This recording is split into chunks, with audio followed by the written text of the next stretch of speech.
Hello ji, welcome back everybody to my YouTube channel from Pakistan. जब से मैंने गाड़ियों के रिव्यूज़ की वीडियोस बनाना शुरू की हैं तो आप लोगों की तरफ से ख़ासी तवज्जो और मोहब्बत मिल रही है और लगता है कि आप लोग इन इन वीडियोस को भी पसंद करते हैं।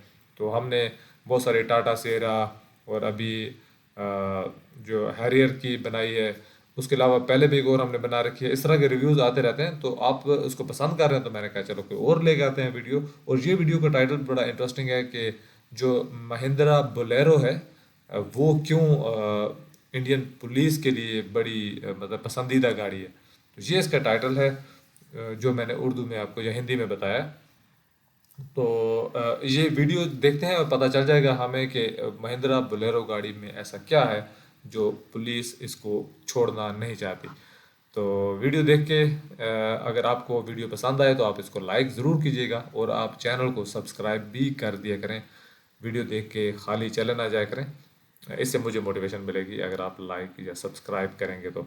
आइए पहले वीडियो शुरू करते हैं, फिर इसके बारे में थोड़ी सी बात भी करेंगे। ये आप किसी इंडियन पुलिस की गाड़ियों के बारे में सोचते हो तो जो सबसे पहला नाम मन में आता है वो है महिंद्रा बोलेरो। लेकिन सवाल ये उठता है कि इंडियन पुलिस फोर्स ज्यादातर बोलेरो का ही इस्तेमाल क्यों करती है। इसका ठीक है। मतलब ये बिल्कुल भी नहीं है कि पुलिस के पास कोई दूसरी गाड़ियां नहीं है। एग्जाम्पल के तौर पर दिल्ली एनसीआर में पुलिस टोयोटा इनोवा का यूज करती है, मध्य प्रदेश पुलिस के पास टाटा सफारी जैसी गाड़ियां हैं और केरल पुलिस ने हाल ही में अपनी फ्लीट में फोर्स गुरखा को शामिल किया है। हाँ वहीं हाँ। पंजाब पुलिस के पास पेट्रोलिंग पर्पस के लिए 121 टोयोटा हाइलक्स है और असम पुलिस सुमो और जिप्सी जैसी गाड़ियों का भी इस्तेमाल करती है। लेकिन ठीक इन है। सभी स्टेट पुलिस डिपार्टमेंट के बीच एक गाड़ी बेहद कॉमन है और वो है महिंद्रा बोलेरो। सभी ठीक राज्यों है। की पुलिस फोर्स बोलेरो का इतना वाइडली यूज करती है कि इसे पुलिस का पसंदीदा गाड़ी भी कहा जा सकता है। तो आज के ठीक इस है। वीडियो में हम जानेंगे कि आखिर महिंद्रा बोलेरो में ऐसा क्या खास है जो पुलिस ऑफिसर्स दूसरी गाड़ियों को छोड़कर इसे प्रायोरिटी दे रहे हैं। बस साथ इसी ही को यह देखने भी आया समझने ना। की कोशिश करेंगे कि चाहे वो भारतीय हो या विदेशी कार मैन्युफैक्चरर, आखिर कोई भी बोलेरो को उसके सेगमेंट में अब तक बीट क्यों नहीं कर पाई। साल 2000 की बात है जब महिंद्रा ने अपनी बोलेरो की फर्स्ट जनरेशन भारत में लॉन्च की। उस समय इस ठीक है। गाड़ी की कीमत 4.9 लाख एक्स शोरूम रखी गई थी। इससे अच्छा। पहले 90s के दशक में महिंद्रा अरमाडा नाम की गाड़ी बेचती थी जो टाटा सुमो की राइवल थी। लेकिन टाटा सुमो अरमाडा के मुकाबले एक बेहतर गाड़ी साबित हुई, जिस वजह से लोग अरमाडा छोड़कर सुमो की ओर जाने लगे और धीरे धीरे टाटा सुमो ने मार्केट पर अपनी पकड़ मजबूत कर ली। हालांकि ठीक है। महिंद्रा ने हार मानने के बजाय अपनी स्ट्रेटेजी पर काम किया। उन्होंने देखा कि अरमाडा सुमो को सेल्स के मामले में बीट नहीं कर पा रही है, तो उन्होंने साल 2000 में बोलेरो को लॉन्च किया जो इंडियन कार अच्छा। मार्केट में अरमाडा की रिप्लेसमेंट थी और ये सुमो के मुकाबले बेहतर फिट और फिनिशिंग के साथ बाजार में उतरी, जिस वजह से ठीक है। बोलेरो की इतनी ज्यादा डिमांड बढ़ी कि आखिरकार 2019 में इसने टाटा सुमो को मार्केट से बाहर कर दिया। आज टाटा ओ। सुमो को इंडियन मार्केट छोड़े हुए पूरे 5 साल से ज्यादा हो चुके हैं, लेकिन महिंद्रा बोलेरो आज भी शोरूम्स पर अपनी जगह बनाए हुए हैं। आपको टाटा सही है। सुमो ज्यादा पसंद है या महिंद्रा बोलेरो? कमेंट करके अपनी राय जरूर बताएं।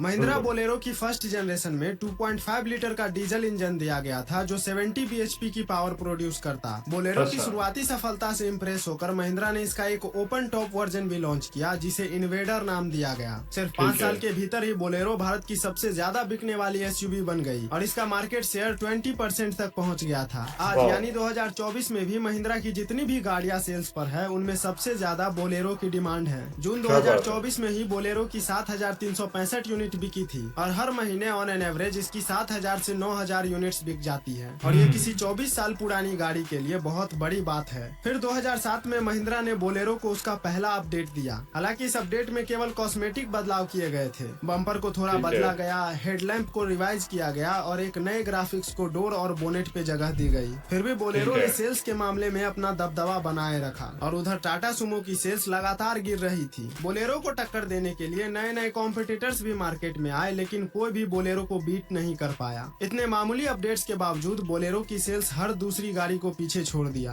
अब यह सिर्फ ठीक एक है। गाड़ी नहीं बल्कि इंडियन एसयूवी मार्केट की एक बेजोड़ दिग्गज बन चुकी थी जिसे कोई हिला सही है। नहीं सका। साल 2009 में महिंद्रा ने अब तक की सबसे पावरफुल बोलेरो लॉन्च की जिसका नाम रखा गया बोलेरो स्टॉर्म। इसे मोस्ट पावरफुल बोलेरो कहना गलत नहीं होगा क्योंकि सही यह है। 97 bhp की जबरदस्त पावर प्रोड्यूस करती थी जो कि आज की बोलेरो में भी देखने को नहीं मिलती। इस बोलेरो में 2.5 लीटर का CRD डीजल इंजन लगाया गया, जिसे महिंद्रा ने खास तौर पर ट्यून किया था। बोलेरो स्टॉर्म की स्पीड सच में कमाल की थी और इस बार फ्रंट सस्पेंशन को भी अपग्रेड किया गया था, जिससे ये उबड़ खाबड़ वाले रास्तों पे भी बड़े आसानी से चल पाती थी। लेकिन साल 2011 में महिंद्रा ने बोलेरो स्टॉर्म का प्रोडक्शन बंद कर दिया। इसका कारण उस समय के कड़े एमिशन नॉर्म्स थे। फिर भी इस वक्त तक बोलेरो रूरल एरियाज में जबरदस्त पॉपुलर गाड़ी बन चुकी थी। बोलेरो की डिमांड उस लेवल तक पहुंच गई जो पहले सिर्फ महिंद्रा की MM540 जैसी गाड़ियों के लिए देखा गया था। खासतौर पर टियर 3 और टियर 4 शहरों में बोलेरो का नाम घर घर लिया जाने लगा। इसी पॉपुलैरिटी को एक नए लेवल पे ले जाने के लिए महिंद्रा ने बोलेरो एक्सेल लॉन्च किया, जिसमें 9 लोगों की सीटिंग कैपेसिटी दी गई थी। यह गाड़ी टैक्सी ड्राइवरों के बीच बेहद लोकप्रिय हुई और इसकी बड़ी सीटिंग कैपेसिटी ही इसकी सबसे बड़ी अट्रैक्शन थी। बोलेरो एक्सेल ने रूरल मार्केट में अपनी अलग ही पहचान बना लिया और लोगों ने भी इसे खुले दिल से अपनाया। अगर आपने कभी बोलेरो एक्सेल में सफर किया है तो हमें कमेंट करके जरूर बताएं। साल 2011 में महिंद्रा ने बोलेरो की 3rd जनरेशन लॉन्च की, जिसमें फिर से कुछ कॉस्मेटिक बदलाव किए गए, लेकिन इस बार गाड़ी को नए फीचर से भी लैस किया गया। इस नई बोलेरो में M2 डाइकॉर्ड इंजन लगाया गया था, जिसने गाड़ी की फ्यूल एफिशिएंसी को और भी बेहतर बना दिया और साथ ही बोलेरो अंदर से एकदम नई लग रही थी। डैशबोर्ड पूरी तरह से रिडिजाइन किया गया और सेंटर कंसोल पर भी वुड फिनिशिंग दी गई, जिससे इसको एक प्रीमियम लुक मिला। लेकिन चूंकि बोलेरो का कमर्शियल इस्तेमाल भी बड़े पैमाने पर होता था, इसलिए महिंद्रा ने इसका पिकअप वर्जन भी लॉन्च किया, जिसे बोलेरो कैंपर का नाम दिया गया। ये वर्जन 2 सीटर और 4 सीटर कॉन्फ़िगरेशन के साथ आया और इसे AC और नॉन AC वेरिएंट में भी प्रेजेंट किया गया। बोलेरो कैंपर एक और हिट प्रोडक्ट साबित हुआ, जिसने महिंद्रा के कमर्शियल व्हीकल लाइनअप को और ज्यादा मजबूत किया। फिर साल 2016 में महिंद्रा ने बोलेरो पावर प्लस नाम का एक नया वेरिएंट लॉन्च किया। इस बार इसमें 1.5 लीटर का डीजल इंजन था, जो 70 bhp की पावर और 195 Nm का टॉर्क जनरेट करता था।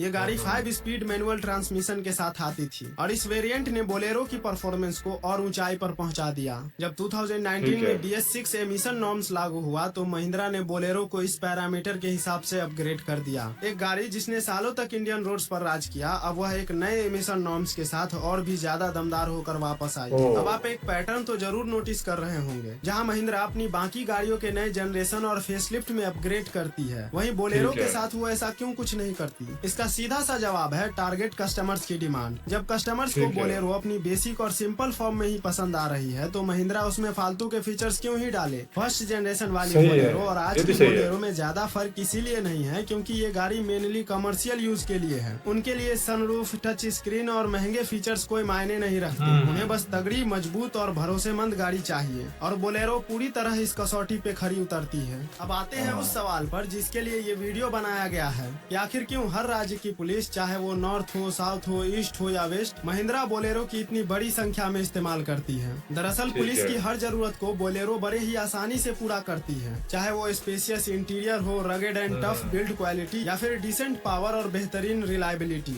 लेकिन बोलेरो सिर्फ इतना ही नहीं देती, यह सिंपलिसिटी और ईज ऑफ मेंटेनेंस में भी माहिर है। बोलेरो से पहले इंडियन पुलिस का भरोसा ज्यादातर मारुति जिप्सी पर था और आज भी कई पुलिस डिपार्टमेंट में जिप्सी सर्विस दे रही है। लेकिन जिप्सी के बाद पुलिस ने बोलेरो को चुना क्योंकि इसमें वो सभी एडवांटेज है जो जिप्सी में थे। बोलेरो की body on frame structure, leaf spring suspension और साधारण टेक्नोलॉजी इसे जिप्सी के बाद सबसे पसंदीदा गाड़ी बनाती है। बोलेरो के स्पेयर पार्ट्स भी आसानी से मिल जाते हैं जो इसे और भी ज्यादा किफायती और प्रैक्टिकल बनाते हैं। लेकिन अब आते हैं सबसे बड़े रीजन पर जिसकी वजह से इंडियन पुलिस बोलेरो की इतनी दीवानी है, और वो है इसकी प्राइसिंग। जैसा कि मैंने पहले बताया, बोलेरो पुलिस की सभी जरूरतों को पूरा करती है और इसकी कीमत भी काफी अफोर्डेबल है। सन 2000 में फर्स्ट जनरेशन बोलेरो की कीमत 4.9 लाख से एक्स शोरूम थी और आज 2024 में भी यह गाड़ी करीब 10 से 11 लाख में मिल जाती है। मतलब 24 साल बाद भी महिंद्रा ने बोलेरो की प्राइसिंग इतनी शानदार बनाए रखा है कि पुलिस डिपार्टमेंट चाहकर भी इसे नजरअंदाज नहीं कर सकता। और एक आखिरी कारण जो मेरे हिसाब से बहुत इम्पोर्टेंट है, और वो ये कि बोलेरो एक इंडियन गाड़ी है और जब देश के अपने कार मेकर पुलिस डिपार्टमेंट की सभी जरूरतों के हिसाब से गाड़ी बनाते हैं तो पुलिस दूसरी ब्रांड के तरफ क्यों जाएगी? जब हम इंडियन मार्केट की बात करते हैं तो कहा जा सकता है कि आज के समय में टाटा और टोयोटा जैसी कंपनीज ने बोलेरो को टक्कर देने के लिए अपनी अपनी गाड़ियां लॉन्च की, लेकिन जैसे टाटा सूमो का हाल हुआ वही अब तक बोलेरो के लिए कोई भी दूसरी कार ऐसा नहीं कर पाई। अगर हम टोयोटा की बात करें तो उन्होंने क्वालिक्स को इनोवा से रिप्लेस कर दिया और इनोवा अब एक प्रॉपर MUV बन गई है। हालांकि इनोवा की टारगेट ऑडियंस बहुत अलग है। वहीं टवेरा को इंडियन कार बायर्स के तरफ से अच्छा खासा रिस्पांस मिला था, लेकिन बाद में शेवरोले ने भारत से बाहर जाने का डिसीजन लिया। इस तरह टवेरा मेरा जो बोलेरो की एक स्ट्रॉन्ग कॉम्पिटिटर बन सकती थी वो हमेशा के लिए ही गायब हो गई। और मेरे हिसाब सही से है। ये दो मेन कारण हैं जिससे बोलेरो को आने वाले समय में भी कोई नहीं पछाड़ सकता। पहला, ब्रांड ट्रस्ट। महिंद्रा एकमात्र इंडियन कार मेकर है जिस पर ठीक लोग है। अंधा विश्वास करते हैं। आमतौर ठीक पर है। महिंद्रा की गाड़ियों में फिट और फिनिशिंग या इलेक्ट्रिकल की दिक्कतें देखने को मिलती है, लेकिन अगर इन्हें कोरियन और जापानीज ब्रांड के साथ कंपेयर करें तो महिंद्रा के इंजन में समस्याएं ना के बराबर आती है। और यही ठीक है। चीज समय के साथ लोगों का विश्वास जीतने में मददगार साबित हुई। मुझे महिंद्रा है। के तरफ से कोई पैसे नहीं मिले ये सब बोलने के लिए, लेकिन जब एक इंडियन कार मैन्युफैक्चरर इतना अच्छा काम कर रहा है तो उनकी तारीफ करना तो बनता है। बिल्कुल जी, बिल्कुल तारीफ करना बनता है जब आपका अपना मुल्क ही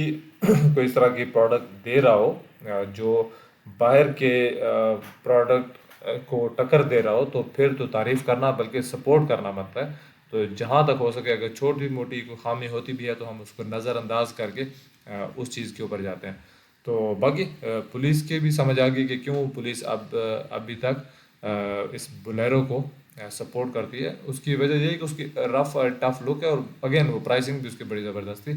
तो मुझे उस ओवरऑल जितनी मुझे नज़र आई है तो ये लगता है कि ये ऑफ रोडिंग के लिए बड़ी बेहतरीन है। प्लस ये है कि ये इसका इंजन पावरफुल होगा जिसकी वजह से ये ऑफ रोडिंग और जो आपके माउंटेनियस रीजन होते हैं पहाड़ी इलाकों में वहाँ पे ये काफ़ी मेरे ख्याल से मददगार साबित हो सकती है। और पुलिस का काम भी यूजुअली ऐसा होता है कि उनका काम किसी किस्म की भी शक्ल इख्तियार कर सकते हैं। वो शहर में भी हो सकते हैं, उनको कहीं ना कहीं प्रीमियम जैसे अपनी लुक भी दिखानी होती है, और देन उन्हें बहुत बहुत अजीब तरह के इलाकों में अजीब सरफेसेस पे अपनी गाड़ी को भगाना भी पड़ता है। तो उन सारी चीज़ों में मेरे ख्याल से ये गाड़ी पूरी उतरती होगी। तो अगेन मेड इन इंडिया है तो सपोर्ट करना चाहिए। तो मैंने ये पहली महिंद्रा की गाड़ी है जिसके बारे में ये रिव्यू मैंने बनाया, और मुझे तो ये इस गाड़ी को इस ख़ास कैटेगरी में मुझे बड़ी पसंद आई है। बाकी महिंद्रा की मैंने सुना है कि और भी अच्छी अच्छी एसयूवीज़ भी अभी आ चुकी हैं जिनको हम कंपैरिजन में देखेंगे या उनको अलहदा से हम देखेंगे उनके फीचर्स को, जो मुझे बड़ा मज़ा आता है गाड़ियों के रिव्यूज़ देखकर। तो आपको आपकी कोई सजेशन है तो आप मुझे बता सकते हैं। बाकी इस वीडियो में इतना ही, मिलते हैं बहुत जल्द अगली वीडियो में, तब तक के लिए बाय बाय।